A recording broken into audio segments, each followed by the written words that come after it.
Ah, haku muhu kiwetna. Na na na na na na na. Na na na na na na na na.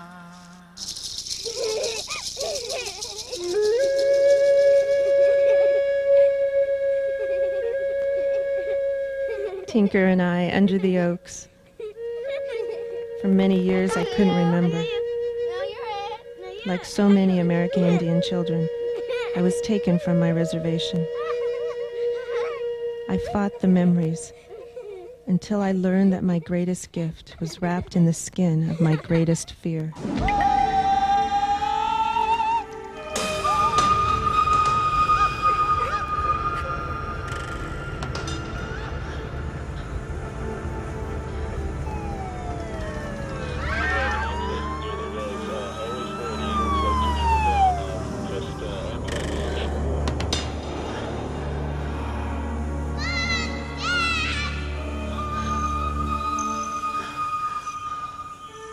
Haku humuhuaki.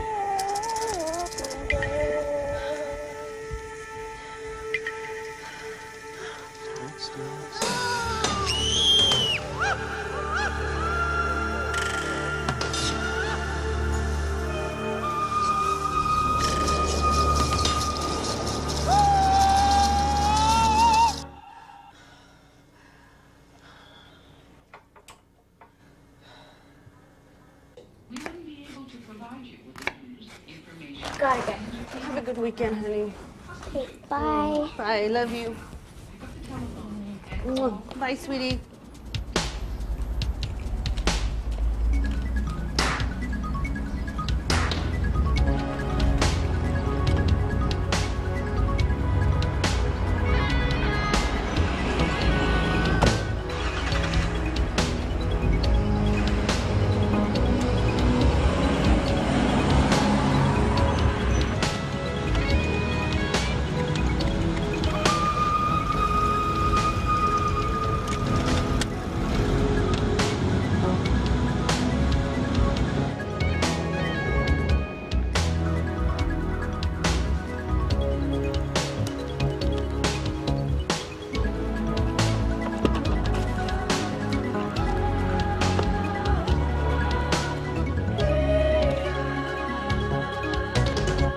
First specimen is a 28-year-old male. Now, each of you will be making the same incision on the cadaver that you were assigned yesterday. As you make your initial incision, ease deep into the fascial layer. Note the attachments of the pectoral muscles to the sternum and the fascials holding together the intercostals. Then dissect the fascia to expose the sternum underneath. I'm going to make the initial incision. At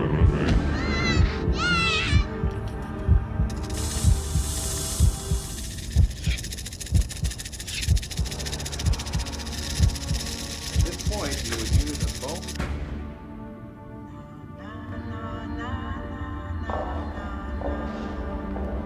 Dr. Forrest, dial 182, please.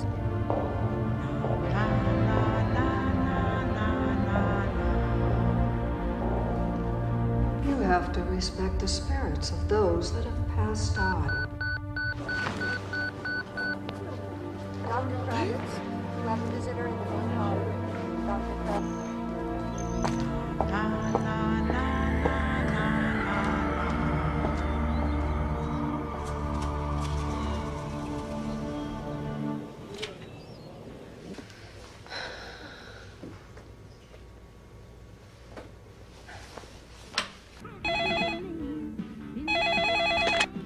Hello? Tinker, hi, it's Laura. Laura. My cousin, Kuzi? Lucy, and girl, where have you been? I am sorry, Tinker. I've been really, really busy. Oh, it's okay, I understand. I mean, the Psych 101 paper is driving me crazy. I can't imagine med school. Yeah. So how you been? Great. I've been great. You don't sound great. Tinker, I'm not very good at this. But I need to talk to somebody. Do you think you could stop by? Yeah, sure.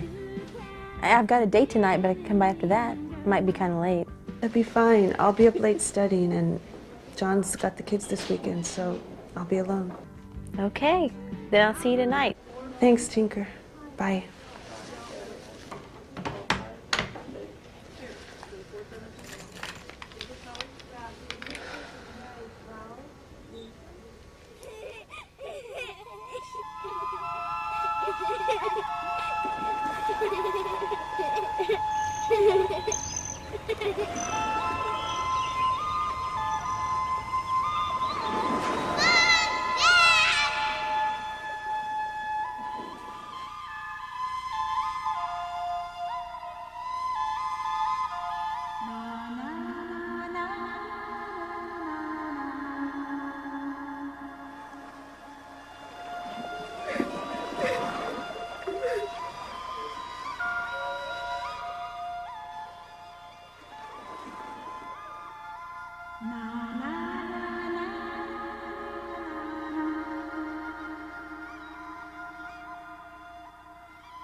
Kiwatana.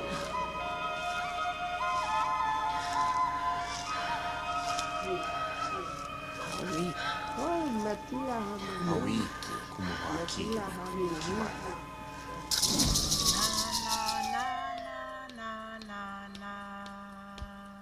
Haku muhu.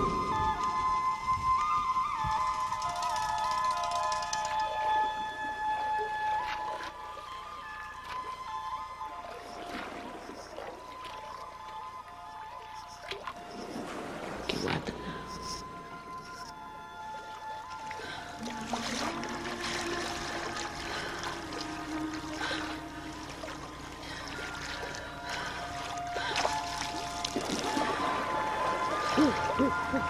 Kiwatana.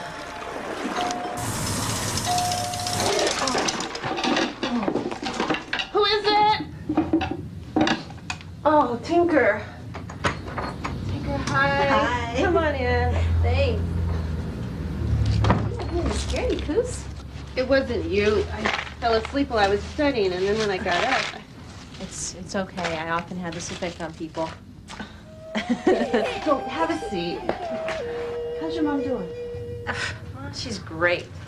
What a woman, man. She just snapped right back. She says the Creator brought you back to us. Tinker, I ran into you at the registration line at college. Come on. I'm sorry. I didn't mean.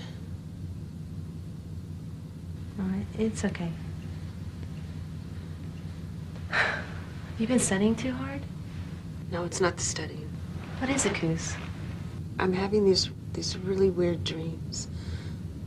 I was in anatomy class, and the instructor was making an incision. I looked at the knife, and I saw them again. These images, it's like they're burned in my mind. I couldn't take it. I just walked out. If I don't pass this class, I'm out of med school. Well, these dreams, things you're seeing, I'm sure they're happening for a reason, but it's going to take some time to figure out why. Meanwhile, you cannot give up. Well, I don't want to give up. Okay, let's pretend I'm the doctor, and I'm going to prescribe one weekend getaway, visiting with relatives, eating authentic Indian fry bread at home on the res. Tinker, we've been through this. It's not my home. Sure it is. No. My parents were killed. The res just let me go. Mom tried to keep you.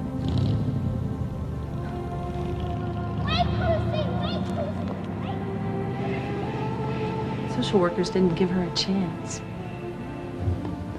She was with Frank back then, and he was drinking, and geez, it was just crazy. I don't remember anybody trying to stop them. Nobody cared. How can you say that? Because I don't think you know what it did to me when they took you away. It was like a part of me was missing. That's in the past.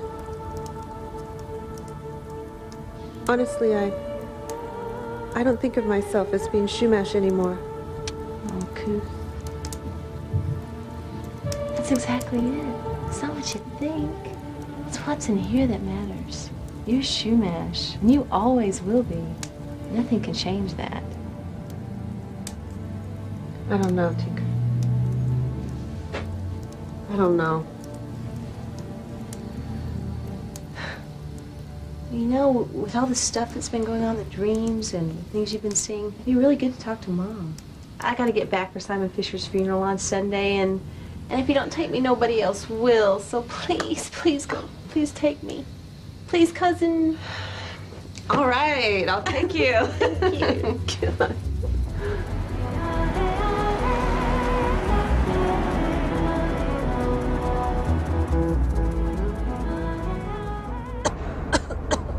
You okay, Coos? Yeah, I just woke up with a sore throat this morning. Oh, you should pull over the next exit. I got some bitterroot in my bag and back. You just break a little piece off and chew on it, and your sore throat will clear up like that. Tinker, I'm not gonna pull over to chew on some root. Just hand me my bag. I've got a throat lozenge in it. How about some music? I got a good tape.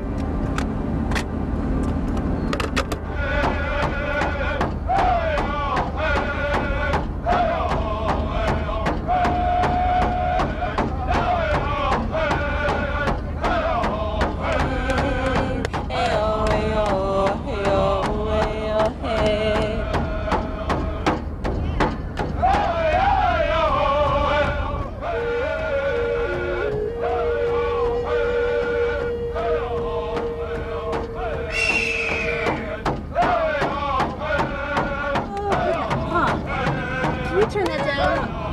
Yeah. When's the last time you went to a powwow? My foster parents didn't take me to powwows. We'll have to do something about that. What the? Coos, look out! Jeez! Holy smokes. Hey, he hit something. Let's get out and look. Come on!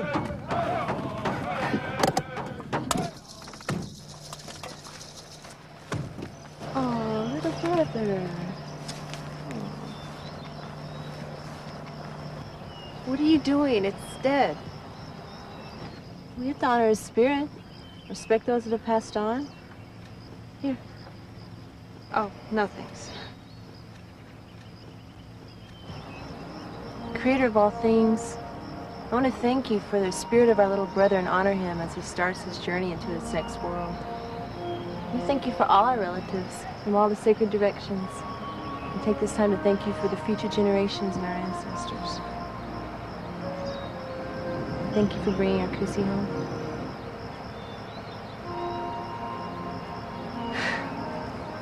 Hey, Kus, come on, help.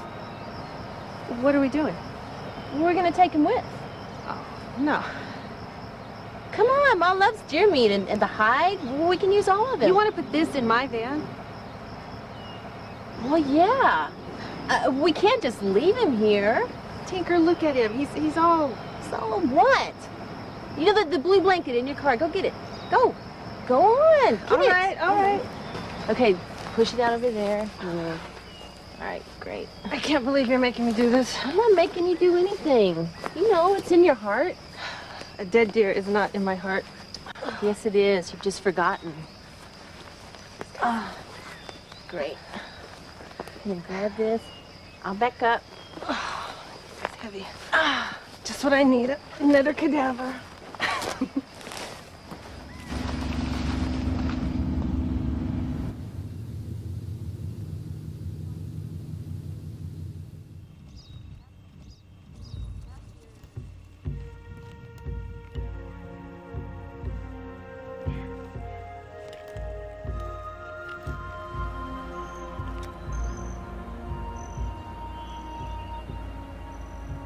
It's gonna be okay, Kus.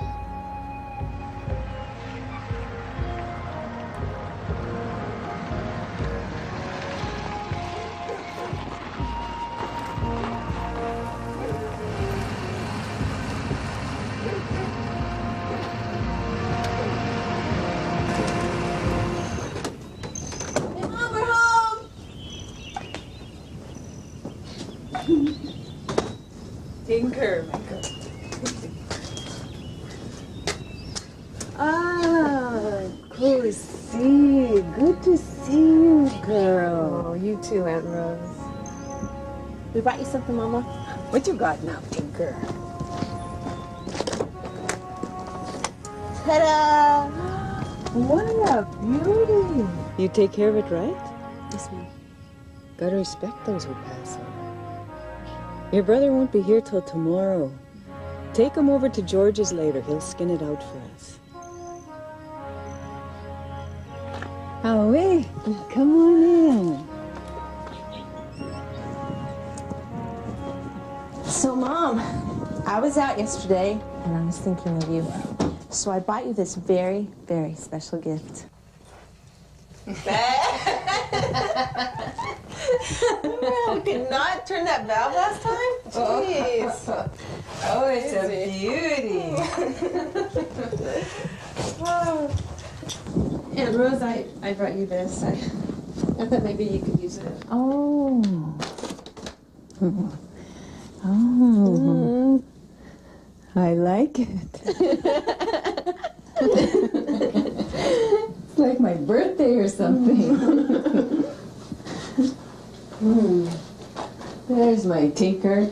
Going right for the sweets. Oh, it's so good to see you two together again. Oh, gee, time to get that deer out of the van, huh? Oh, I'm gonna take it over to George's and then I'll come back. Oh, what? Need the keys. Oh, can you catch? You used to be a good first baseman. Still in. I love you, Mama.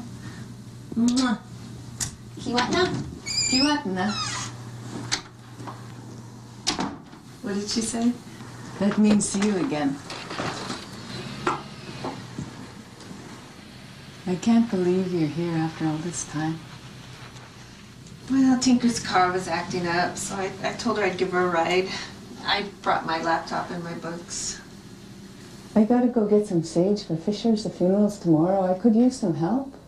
Fresh air will do you good. Sure. All this medicine. Yeah, it's hot. Lots of rain this year, too. It's hot. This is a good area.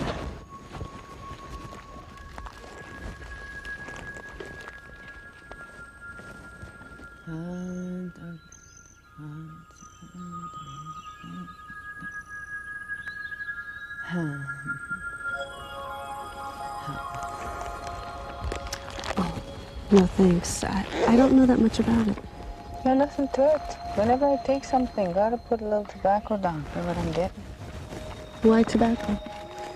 Every place has its own mixture of plants they use. Mostly use pipe tobacco nowadays. It's better when I can make it myself. It's a little gift I put down. It's the way I was taught. Better quit jabbering and get to work, girl. Ah, here's a good place to pick. Good. Can you put some down for me? Oh, okay. What do you do with it? Well, you use it for smudging. You can, if your mind is getting too scattered, you can burn it, and it helps to make your mind clear. Really? So do you cook with this? You make some nice tea. Put it in your turkey, eh? That's what you do with your sage? Smells good.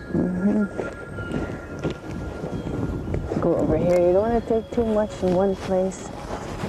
Take it here, take it there.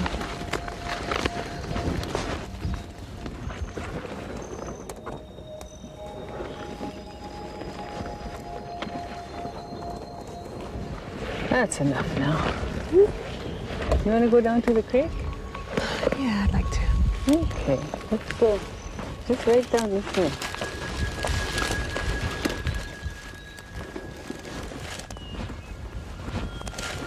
Tinker and you are always down here by the big oak, messing around near the creek, just like sisters.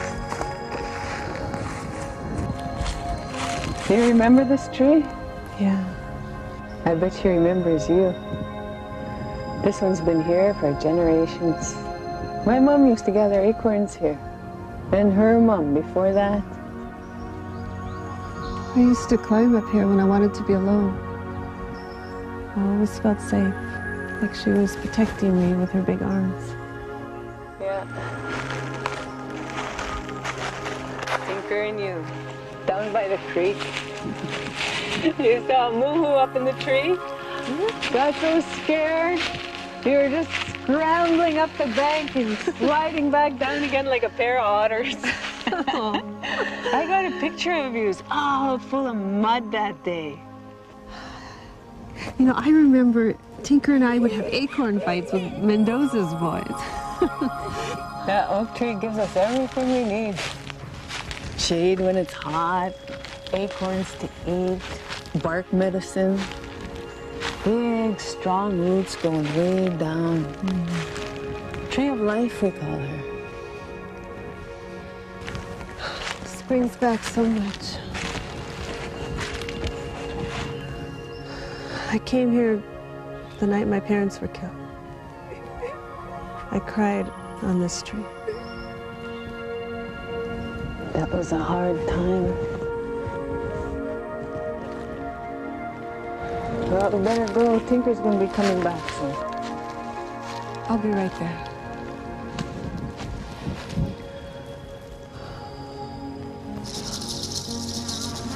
Aunt Rose! There's a woman! Where? She was right behind that tree.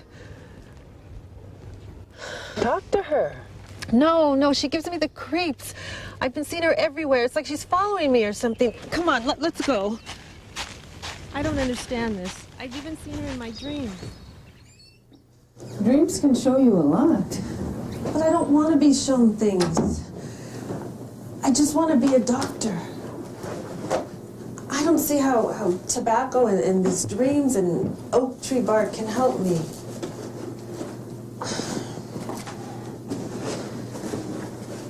I stopped being an Indian a long time ago, Aunt Rose, when I lost my parents. I want to get through med school so I can give my kids something I never had. I want to be somebody. You are somebody. You're my niece and Tinker's cousin. You're a member of the Owl clan of the Chumash tribe. It's in your bones. Oh, Kosi, you've forgotten so much. Maybe I didn't want to remember.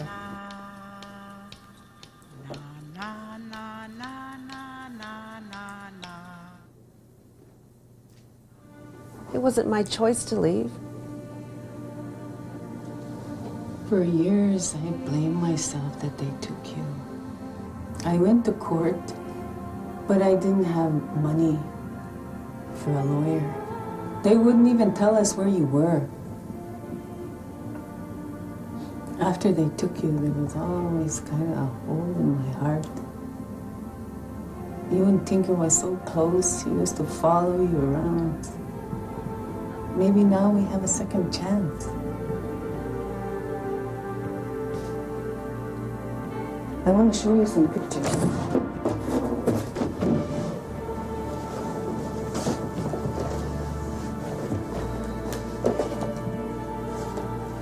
There's you pussy that day.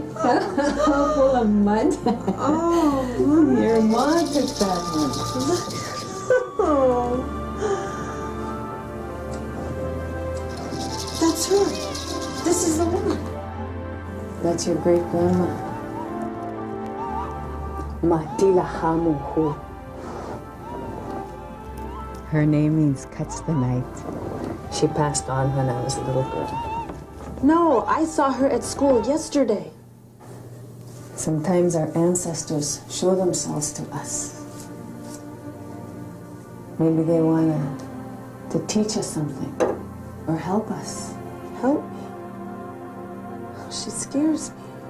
Don't be afraid of her, Pussy. The two of you are a lot alike. Like?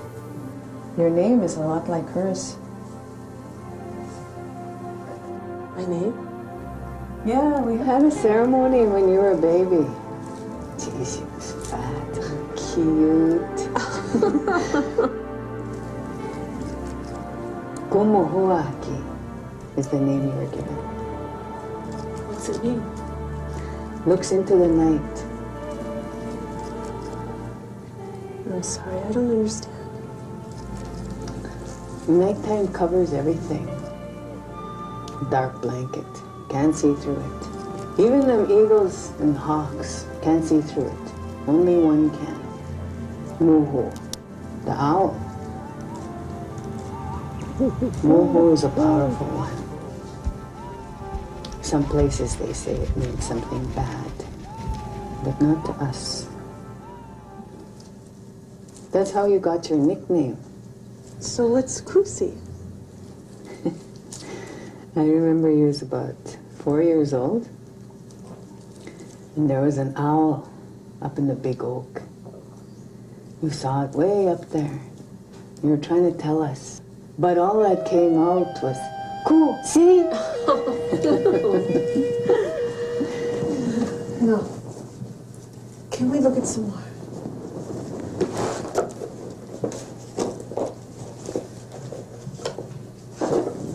What's this one?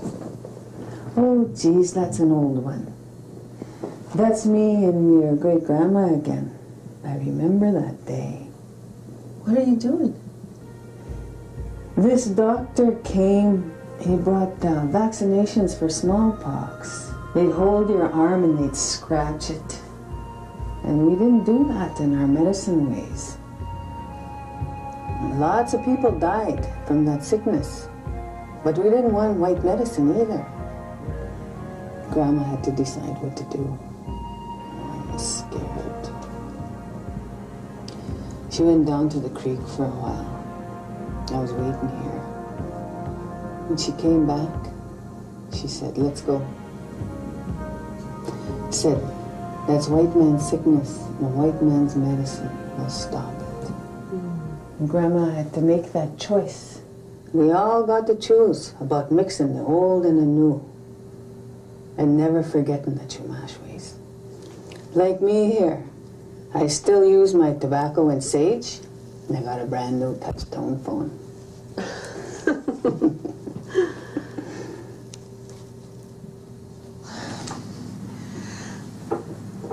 This woman, my great-grandmother, I mean, she said something to me about respecting those who have passed on. What did she mean? Respect is like when I put tobacco out, when I take something, or like for the spirit of the deer. Something you just gotta do to make things right. Like the sage for the funeral. There's ways of doing things that's been passed on by our elders. But I still don't see how. I think your great-grandma wanted you to put tobacco out for the spirit of that person he was gonna cut. There's no disrespect that way. That tobacco works. Listen to me talking like I know something. Lots of people forget their roots, but the ancestors never forget us. Even if we forget them, they'll come back and tease us, poke us, just when we think we got everything just right. Yeah, it happens like that. But if we're lucky, they'll show themselves to us. Let us know we're not alone. Not ever.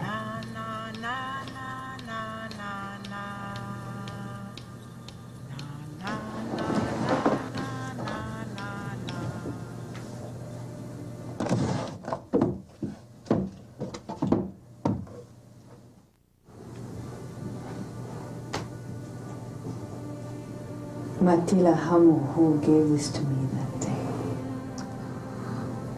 It belongs to you.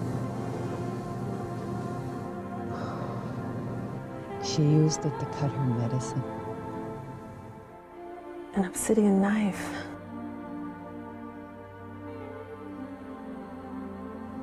Thank you, Aunt Rose.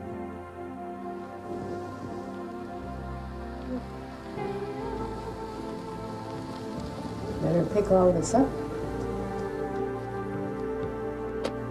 Maybe we do have a second chance. My kids. Bring them next time.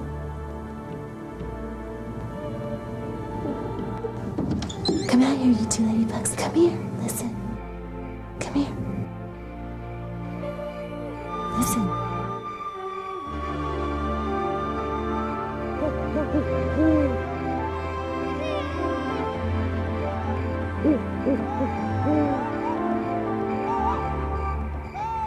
Go ahead, my girl.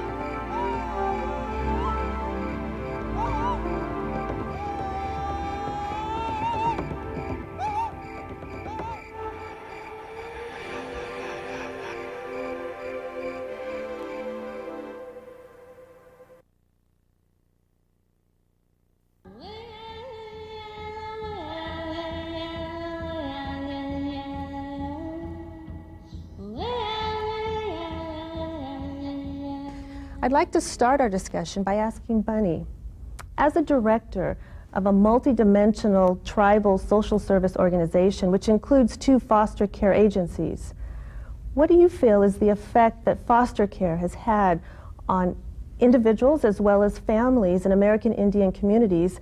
And let's take a look at both past and present. The out-of-home placements for Indian children started way back in the 1870s with in the boarding school era, and they continue today in our foster care systems. Historically, the primary intent has been, and unfortunately, to remove the children from their families, the tribes, and the culture for assimilation into the larger or the dominant society. In 1967, the first efforts toward the Indian Child Welfare Act to try to deter those placements began. A survey that was done in 1968 along those lines told us clearly that at least 1 in 4 children in the American Indian families were taken from the family and placed in out-of-home placements such as foster care or adopted. And then most of the time they were in non-Indian placements. In 1978, President Carter signed into place the Indian Child Welfare Act. But each of those attempts to terminate the Indian children and the Indian families in the United States has impacted all generations of children in deep and hurtful ways. Losing the culture, the language, and the identity of those families and individual children. In the meantime, Indian children continue to be placed with some non-Indian families, and we don't know what the final results are of the enactment and the implementation of the act, but we're hoping that the end result will continue to be where the trend is today, keeping Indian children with Indian families. And that's so important. Thank you, Bunny. Now, in the film Looks Into the Night, my character does travel back to the reservation and is reunited with her family. It's there that the character Tantu plays, that of Aunt Rose, tells me I need to learn how to mix the old ways with the new ways and be able to hold on to my tribal traditions. I'd like to next ask Chief Executive Anderson, as a powerful and dynamic leader of a tribal government as well as a multi-million-dollar corporation, you must have seen many progressive changes on your reservation. How have you been able to maintain traditional and cultural values while progressing into the modern business world? Okay, first of all, I'm from a reservation, Mille Lacs Reservation, where we still practice our culture, our traditions. And whether the times have been good or bad, you know, we've always kept our traditions close to us. Just because we live in the good times now, there's no reason to abandon that. the culture. It's those cultural values that got us through the bad time. Without our traditions and culture, we have nothing. We are nothing. And through that process, you know, I guess it's that I feel it's more important to hang on to our culture because of our identity.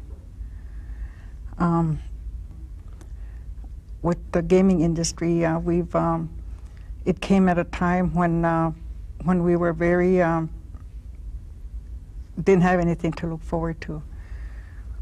With the revenues from the casino, we're able to build a school where we teach our children a language, Ojibwe language, which was being lost.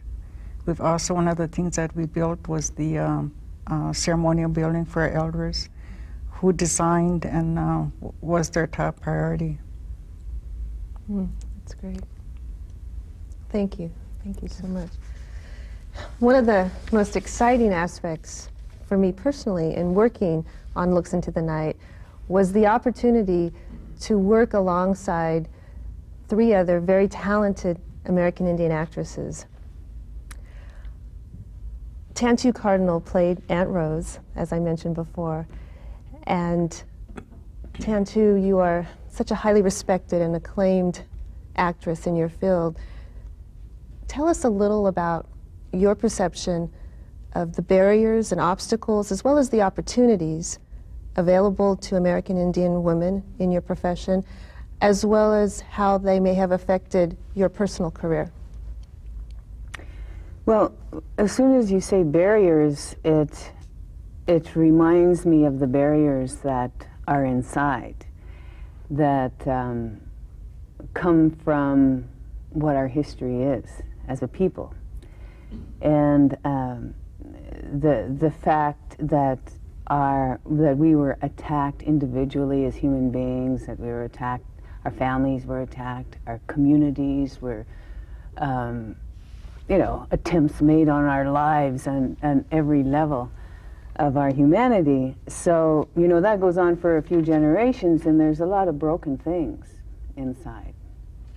So, that created a lot of obstructions that I had to get beyond. One of the things that I had to work beyond is I had to tell myself that I am a part of the society. I had to get past the barriers that come with brainwashing that say you're nothing, you're nobody, you don't belong, don't try to push yourself up in front. So that's what a lot of my work was, is to try to find what my value was as an individual. And that I found that I loved acting. So I took that as a signal. You know, I loved it, so I pursued it. My reasons for being involved in the piece is because of the healing that we have to do, you know, for ourselves, for our nations, for our families. And because of the struggles that I felt in people that I grew up with, in my family, that I know, that I care about. It was so very, very difficult. And it's because of that appreciation or that empathy that I embrace acting as a way that I can be involved in a change and a healing process. I think I can definitely identify with the healing process. I feel that same feeling as an actress, both as a character and the person who's the actress myself. And I know that in Looks Into the Night, my character as a medical student had to really deal with some difficult issues, her own healing. Some of the issues included were being a single parent and trying to get through med school, feeling isolated, feeling a lack of family support, feeling overwhelmed. And now I'd like to ask Dr. Annette, as a medical doctor yourself, who went through medical school, tell us what you feel are some of the common problems that American Indians face in medical school and health careers. Well, I think one of the problems that Indian people have when they come to medical school are the expectations they face. The expectations are that students that come in have a certain grade point average, they have a certain background, therefore I can expect them to do this, this, and this. The medical schools, I think, expect that. We don't fit into that cookie-cutter methodology. We're of a different dough. We're different culture, background, and I think that medical students have many, many problems. Time is one thing. If we get called, if there's a funeral at home, if someone dies, or if we're needed, we go. That's not what's expected of a typical medical student. Some of the other problems I think that medical students bring in with them is that the lack of experience and the lack of proper guidance even to get into medicine it's just not there. You go back to high school, you don't take, as Indian students, a lot of times the proper courses to prepare you for pre-med. You get into college and you always feel a little bit behind because in some cases you are. You have the intelligence, but you don't have the background to do well day one when you come in. And that's a blow to some self-esteem with everything else that's going on. Again, family is important, getting back home in college. Sometimes people don't understand that football game that everybody else in the college is going to is not as important as that powwow or ceremony that you're going to be going to that weekend. So there's those type of barriers that you face. There's cultural barriers you come in. For example, when I started college, I came right from the reservation, and eye contact was a big issue for me. I was put into speech immediately and practically flunked because it hurt to actually have to look people in the eye. As there's things like this, there are cultural barriers that truly exist that make it very difficult. There's academic problems that we have because we haven't been prepared. We've been told by guidance counselors that, gee, as a woman or as an Indian person, do you really want to consider medicine as a career? There has always been lack of role models. I remember the first time that I met an Indian physician. I was just totally awed that there was actually such a thing, that Indian people could go through this system and come back and help and work with us. We're getting more, but in the overall picture, that's lacking. We still need more Indian physicians. And finally, in relation to the question I spoke with Chief Executive Anderson, do you see a way that we can mix modern medicine with traditional medicine? They are not mutually exclusive. We had medicines that worked for thousands of years to make us well, happy, healthy people. And we had ways of doing things, and they have not been lost. And there's no reason why we can't combine that knowledge and that therapy, if you will, with what we learn in medical school. I feel very strongly that way because I've seen Indian medicine work and I've seen Western medicine work. And again, Indian people should have access to whatever makes them well and healthy and happy. Thank you. Thank you. Now, since each of you have been so successful in your individual careers, what was the one thing that you feel was the biggest obstacle you had to overcome, and then the one thing that contributed the most to your success? And why don't we start with Chief Executive Anderson?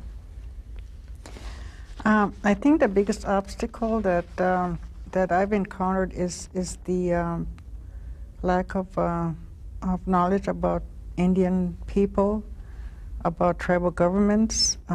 We're somehow treated as a special interest group. We need to get a lot of that education out there to educate our legislators at the state and federal level, who we are, that we are sovereign nations, and we're not special interest groups.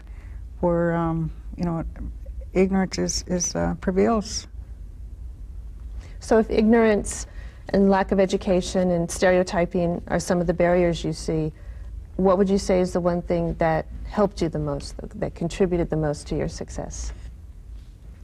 My biggest supporter was my parents. At one time, they taught me the values. They taught me never to give up. They taught me never to give in to hatred.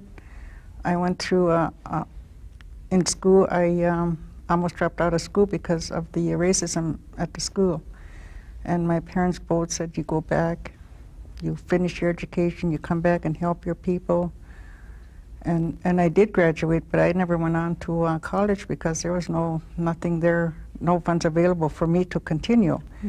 But I did, through the School of Hard Knocks, I guess where I am today is through support from my family, support from the community. Thank you, Chief Executive Anderson. Bunny, would you be so kind as to answer the same question for us? As I think about contributors, I look back, like Chief Executive Marge, in the area of family. My grandmother raised 11 children and then left home to work as a paraprofessional in the nursing area in the government school or government hospitals. As far as the obstacles in the area of social work, I find that Indian social workers aren't given the same credibility, even though we sit side by side in the same schools or in the same training session. It seems as though people want to accept that somehow our knowledge gets filtered and we don't get the same thing as others. And continuing on without being bitter about that is the obstacle. Good advice. Tantu, same question. I keep hearing phrases and images, from Marge and Bunny and Kathleen and everywhere I go, that it for me it seems to come to the same thing every time. There is an attempt on our lives, and what was taken away from us was our spiritual base. Trying to sever our relationship with the Creator and make us go through the priest or make us go through that church system, and that beating is a tremendous obstacle. And for me, I didn't feel a sense that I belonged anywhere because my mother was not able to raise me. My father wasn't there. My grandmother did the best that she could. And she was raising me, and I have a brother. She was raising us by herself. And I never felt like I had a strength, that I had a culture, that I had anything like that meant anything, And you meet a lot of, when I left my community, but, it seemed like I was a pretty happy kid, I didn't think there was anything wrong with the world when I was living in my isolated community. And then when I went to the city to go to high school, all of a sudden I saw what the rest of the world looked at us like, and it just cut me so deep to find out that the people who raised me, the people that I loved, were looked at like they were just trash and stupid and no good for nothing, It just tore me up, man. I was just so angry when I found out what had been done to us, and what was being taught to people in schools. Not only us, but every child in the nation, what they were being taught about who we were and the lies that were being told. And I was just livid. And I don't think you live your best when you're so full of anger like that. But so that was a tremendous obstacle, and not having the love and support and the strength. I never felt that. I just felt like I didn't belong anywhere. So that became an asset because I already knew I didn't belong. But I worked on my relationship with the Creator and my guidance. I didn't trust human beings. I don't have nothing to do with human beings, And so and in my rage, I just threw everything aside and I said, okay, Creator, just take me, show me someplace, I can't live here like this. I can't feel like this and live. So that became my strength. If there's one thing that I would say to anybody, any young person that wanted to get into acting or do anything, it's pray. And whatever you need is around you. Pray to be able to see things that you can't see.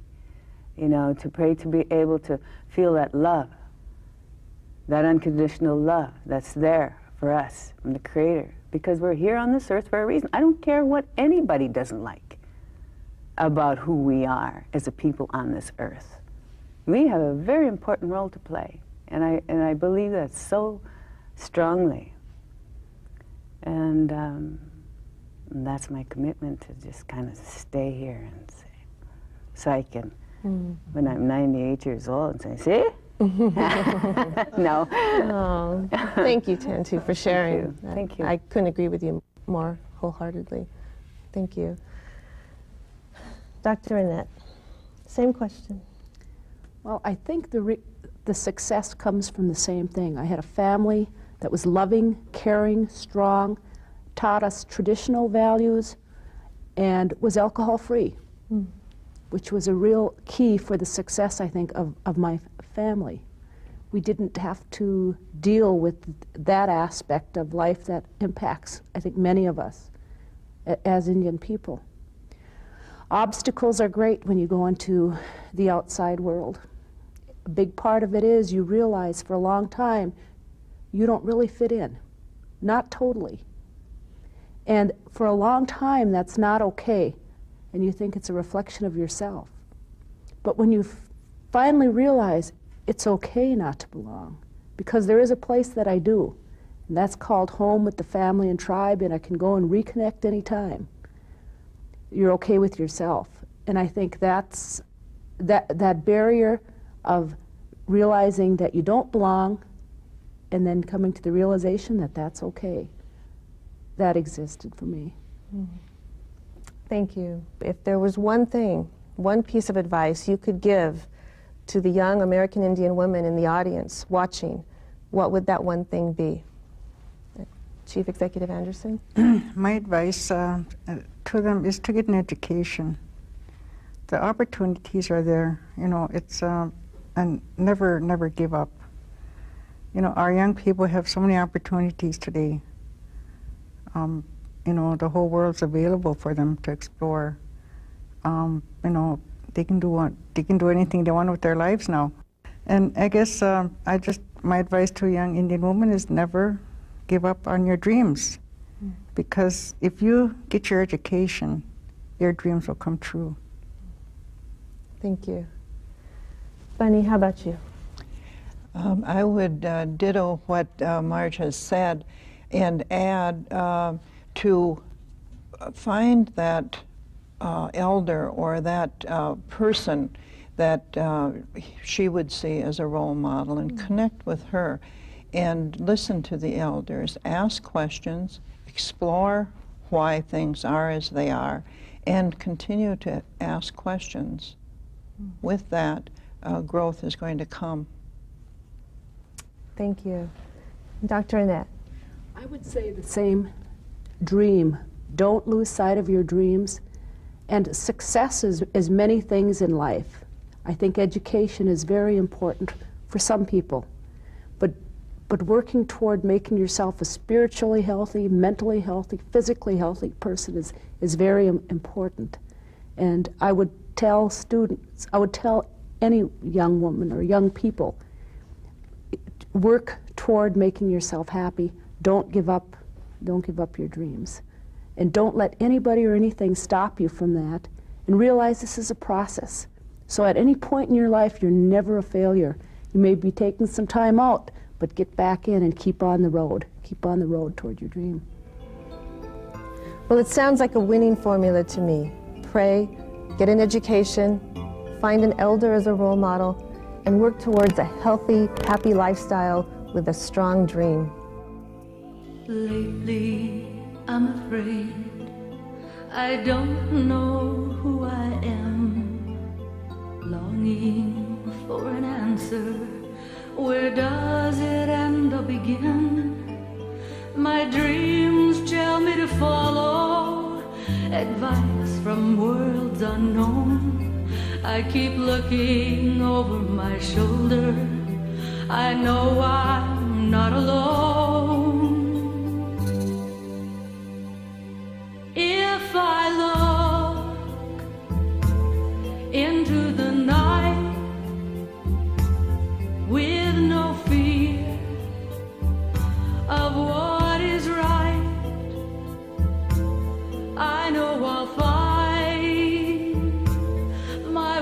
back home, I'll find your light. I'm not alone.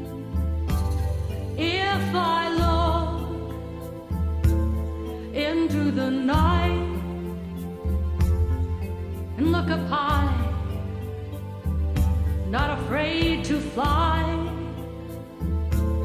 I know I'll find my way back home. I'll find your light. I'm not alone.